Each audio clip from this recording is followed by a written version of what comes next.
Привет, друзья! Сейчас главные новости Европы. В конце января 2026 года в Гамбурге собираются лидеры стран Северного моря. Саммит проводит канцлер Германии Фридрих Мерц. Формально это региональная встреча, но на фоне инцидентов с кабелями связи в Европе, обсуждения устойчивости инфраструктуры и вопросов энергетического управления разговор там выйдет за рамки обычного протокола. И это еще не все. В Германии тем временем полиция фиксирует новую волну мошенничества.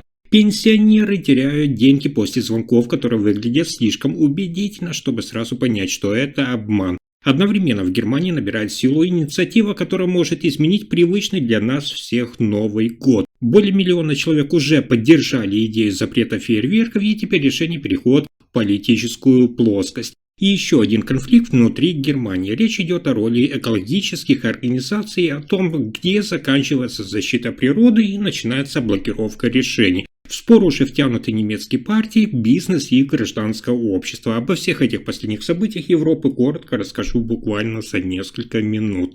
Итак, в конце января в Гамбург станет площадкой саммита Северного моря, который собирает канцлер Германии Фридрих Мерц. Формально кажется, что это региональная встреча, но по сути это срочное обсуждение вопросов безопасности, экономики и распределения влияния в Северной Европе. Саммит проходит на фоне сразу нескольких важных сигналов: поврежденных подводных кабелей в Балтийском и Северных морях, о которых я вам вчера рассказывал, уязвимости энергетической инфраструктуры и растущего давления на торговые маршруты. Северное море сегодня это не только ветряки, газ, как нам может с вами показаться на первый взгляд, а ключевая артерия экономики Германии и всего ЕС.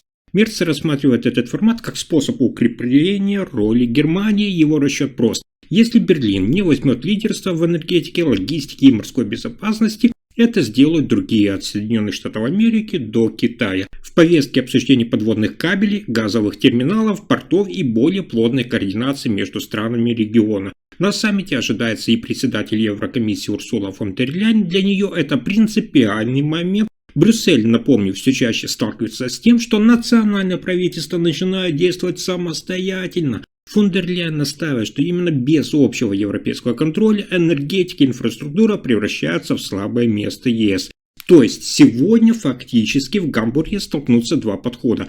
Первый – это Германия Мерца, которая хочет быстро и жестче защищать свои интересы. И второй – Еврокомиссия, стремящаяся сохранить управление из центра, из Брюсселя. Поэтому саммит Северного моря – это не просто совместное фото для публики и нас с вами. Это обсуждение новой энергетической и управленческой архитектуры Европы, в рамках которой Германия стремится усилить свою роль в принятии решений. Следующая новость одна из самых важных в Германии. В Гессене полиция предупреждает о новой мошеннической схеме, при которой злоумышленники получают доступ к банковским картам пенсионеров и списывают с них средства. Злоумышленники звонят пожилым людям, представляются сотрудниками банка или службы безопасности и убеждают жертву немедленно продиктовать номер ее банковской карты и код подтверждения, который приходит по СМС. После этого мошенники переводят деньги с карты через онлайн-систему, а пенсионеры остаются без сбережений. Один из пострадавших рассказал, что сначала все звучало убедительно, то есть ему говорили, что якобы кто-то пытается взломать его счет, и если он не назовет коды, тогда все деньги уйдут. Мужчина поверил и в итоге потерял несколько тысяч евро. Другие пенсионеры сообщали, что мошенники звонили несколько раз подряд, используя реальные данные, и даже знали часть их личной информации, что делало звонки особенно правдоподобными. Полиция Гессена отмечает, что эта схема построена на психологическом воздействии на человека, когда человеку создают ощущение срочности и необходимости немедленных действий. Правоохранители просят граждан быть особенно внимательными, и важно помнить, что сотрудники банков никогда не запрашивают по телефону коды подтверждения или пин-коды ваших карт. Если поступили такие звонки, тогда помните, что это однозначно мошенники. Полиция также рекомендовала сразу сообщать о таких звонках своим родственникам и немедленно блокировать карту, если вы заподозрили попытку мошенничества.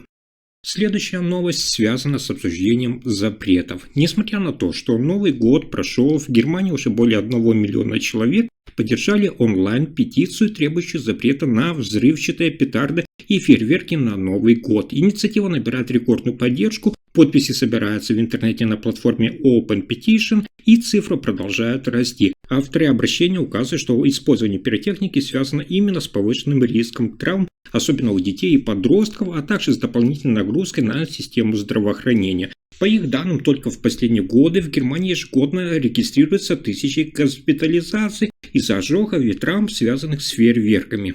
Кроме того, сторонники петиции приводят примеры из крупных городов, где ежегодно после новогодних праздников муниципальная служба убирает тонны мусора и мусора от взрывов, а также фиксирует резкий рост количества пожаров, связанных именно с пиротехникой. Реакция общества разделилась. Одни сегодня поддерживают идею полного запрета, ссылаясь на безопасность, защиту животных и снижение выброса вредных веществ в воздух. Другие же считают, что такие меры – это ущемление традиции и свободы, которые относятся к празднованию Нового года. Правоохранительные органы напоминают, что даже действующие ограничения и запреты на продажу сильных пиротехнических изделий только частично снижают этот риск. В прошлом году, напомню, полиция фиксировала инциденты с травмами и с пожарами в городах, несмотря на действующие правила. Теперь внимание переключается именно на политиков, когда депутаты Бундестага должны будут рассмотреть инициативу, если петиция наберет еще больше подписей и достигнет порога для официального рассмотрения. Но на этом сюрпризы дня не заканчиваются. В Германии разворачивается скандал вокруг расходов на охрану второй квартиры экс-федерального канцлера Олафа Шольца в Гамбурге. Из-за критики со стороны общественности и СМИ стало известно, что охрана этого жилья обходится бюджету в значительные суммы, несмотря на то, что квартира используется крайне редко.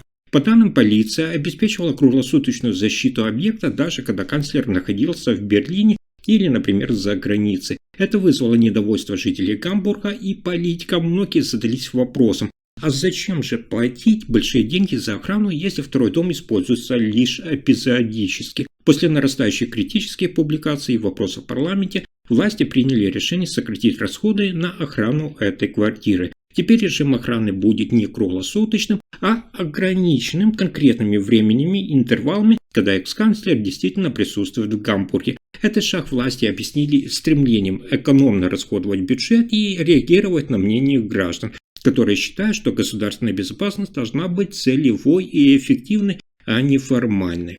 И напоследок важная новость. В Германии усиливаются политические споры вокруг роли экологических организаций в государственной политике. Правящая партия Христианско-социальный союз ХСС выступила за ограничение влияния крупных экологических лобби, которые, по их мнению, тормозят экономическое развитие и блокируют ключевые инфраструктурные проекты.